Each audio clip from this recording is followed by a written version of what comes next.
আসসালামু আলাইকুম প্রিয় আপু ভাইয়ারা, যে যেখানে আছো আশা করছি সুস্থ আছো আল্লাহর অশেষ রহমতে। আলহামদুলিল্লাহ, আমিও ভালো আছি আমার পরিবার নিয়ে। আমি তানজিনা, ঢাকা থেকে তোমাদের মাঝে নতুন দিনে নতুন আরেকটি ব্লগ নিয়ে চলে আসলাম। আমার এই নতুন ব্লগে সবাইকে আমন্ত্রণ জানাচ্ছি। প্রথমেই বলে দিচ্ছি, যদি ভিডিওটা ভালো লাগে প্লিজ একটা লাইক দিয়ে ভিডিওটা কন্টিনিউ করে নিও। তোমাদের লাইক আমার অনেক প্রয়োজন, অনেক মূল্যবান একটা লাইক তোমাদের। তো সবাই প্লিজ একটা লাইক করে দিও। তো এদিকে দেখো, আমি দুপুর থেকে দুপুরে রান্না বান্না থেকে ইফতার পর্যন্ত আজকে কাজ করে নিব, তোমাদের সাথে শেয়ার করব। তো দেখতে থাকো ভিডিওটা স্কিপ না করে। প্রথমে আমি এখানে সবজি কেটে নিচ্ছি রান্না করার জন্য। এখানে সিম, আলু, কফি, টমেটো দিয়ে সবজি রান্না করব। তো সবগুলা কেটে নিচ্ছি, কেটে তারপরে ধুয়ে পরিষ্কার করে নিব।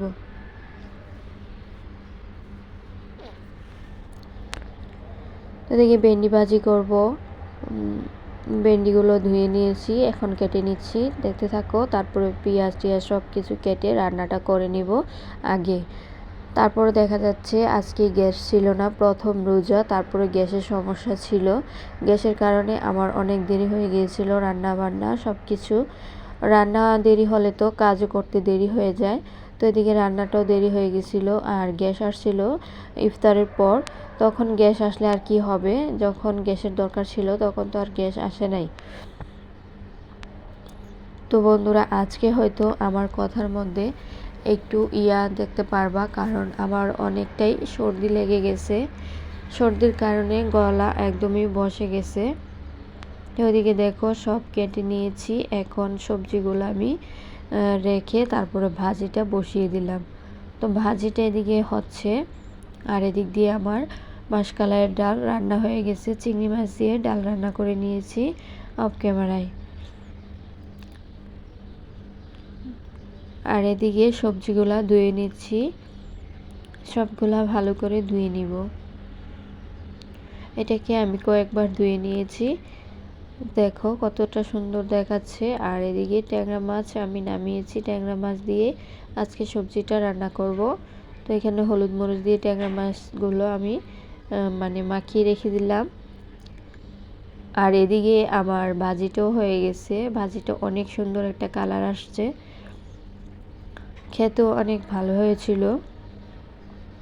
তো এদিকে দেখো আমি সবজিটাও বসিয়ে দিলাম। আজকে সবজিটা এভাবে রান্না করব, যেহেতু গ্যাস কম সেজন্য এভাবেই রান্না করে নিব।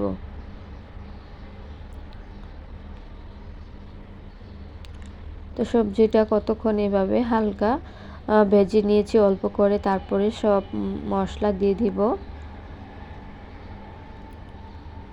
হলুদ, মরিচ, লবণ, ধনিয়া গুঁড়া, আদা রসুন বাটা দিয়ে সবজিটা আমি ভালো করে কষিয়ে নিব। যেহেতু আজকে আগে মশলাটা কষাই নাই, সবজির সাথে দিয়ে কষাচ্ছি, সেজন্য ভালো করে কষাতে হবে। তো এদিকে ভালো করে নাড়াচাড়া করে কষিয়ে নিচ্ছি, দেখতে থাকো। আর প্লিজ বন্ধুরা, ভিডিওর কোনো অংশ যদি ভালো লেগে যায় অবশ্যই চ্যানেলটাকে সাবস্ক্রাইব করে পাশে থেকে যেও। তোমরা সুন্দর একটা কমেন্টস করে যাবা, আমার অনেক ভালো লাগে কমেন্টসগুলো পড়তে। প্লিজ সবাই দেখে সুন্দর একটা কমেন্টস করে তোমাদের মতামত জানাতে পারো। আর এদিকে দেখো আমার কড়াইটার মধ্যে সবজিগুলা জায়গা হচ্ছিল না, সে কারণে আমি এই হাঁড়িটার মধ্যে রেখে ঢেলে তারপরে রান্না করে নিচ্ছি। তো তরকারিটা হয়ে গেছে, আমার রান্না বান্নার কাজ শেষ। এখন আমি ইফতারি বানানোর জন্য চলে আসলাম।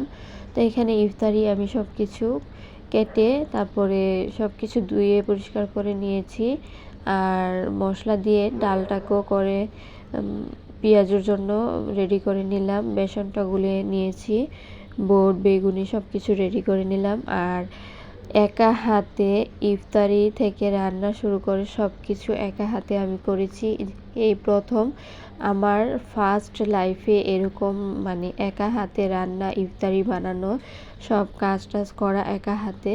আমি আগে কখনো এভাবে কাজ করিনি, কারণ বিয়ের আগে দেখা গিয়েছে আম্মা হয়তো ছোটো বোন ইফতারি রান্না বান্না করে ফেলতো, আর বিয়ের পর বড় ভাবি রান্না করে ফেলতো, মেজো ভাবি ইফতারি বানিয়ে দিত, আর আমি অন্য কাজ করে দিতাম বা এগুলি সাহায্য করে দিতাম।